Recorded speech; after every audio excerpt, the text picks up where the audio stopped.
શું તમને ખબર છે, પતિ પત્ની વચ્ચે થતા રોજના નાના મોટા ઝઘડાઓ અચાનક જ તમારા શરીરમાં થાઇરોઇડ, બીપી કે પછી માઇગ્રેન જેવી સમસ્યાઓ શા માટે પેદા કરે છે? આની પાછળનું રહસ્ય હોમિયોપેથિક ફિલોસોફીમાં છુપાયેલું છે. પતિએ મારેલું મેણું કે પછી પત્નીનો દબાયેલો ગુસ્સો ક્યારેય પણ હવામાં ગાયબ નથી થતો. સાયકોલોજી મુજબ આ સતત અંદર ચાલતી ગુંગળામણ એટલે કે સપ્રેસ કરેલો ગુસ્સો અને ચિંતા તમારા શરીરના હોર્મોન્સને અંદરથી તોડી નાખે છે. ઝઘડો મનમાં થાય છે, પરંતુ તેનો બોમ્બ શરીરમાં થાઇરોઇડ, બીપી કે પછી માઇગ્રેન જેવી બીમારીઓ પેદા કરે છે. એટલે જ મુઠ્ઠીઓ ભરીને ગોળીઓ ખાવા છતાં પણ આ રોગ ક્યારેય પણ નથી મટતા.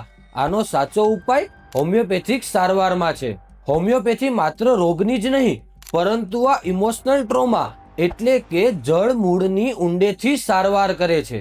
દવાથી જળ મૂળથી સારવાર થતાં જ આ શરીરની જટિલ બીમારીઓ અંદરથી એકદમ કુદરતી રીતે ગાયબ થવા લાગે છે. જો તમે પણ આવી કોઈ સમસ્યાનો સામનો કરી રહ્યા હોય તો આજે જ અમારો સંપર્ક કરો.